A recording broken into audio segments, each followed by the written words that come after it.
pakai Spark 3 ni jauh beza dia. jauh beza dia. Oh iya guys, tengok ada X70 nak pasang spatri. Yang ini bos datang dari Mukah. Boleh tahu kenapa nak pasang spatri bosku? Biasalah kereta macam sudah lama. Lepas tu tidak ada power lagi. Ada lag lah depan-depan dia tu. Kita starting tu macam yang mula-mula kereta baru. X70 dia ada 2 telinga dekat sini, korang kena pecit, lepas tu tarik ke atas.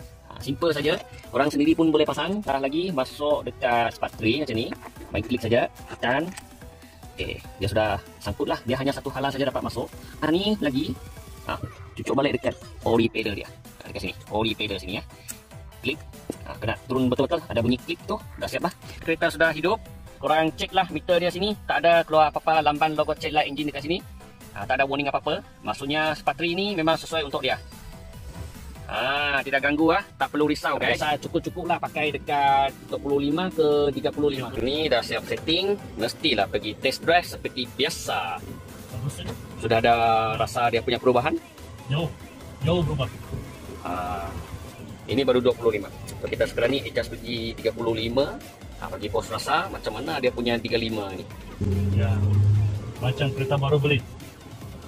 Sudah dapat cari balik dia punya rasa kereta baru itu. Sekarang ni memang dah shock. Dia sebenarnya kereta ini ada power, cuma dia punya pick up saja dia kurang. Ya, kereta ada power tapi pick up kurang. Puas hati bos? Puas. Padu lah. Padu. Memang padu. Terbaik Spark 3. Thank you. Jangan tidak beli. Okey, kita cuba.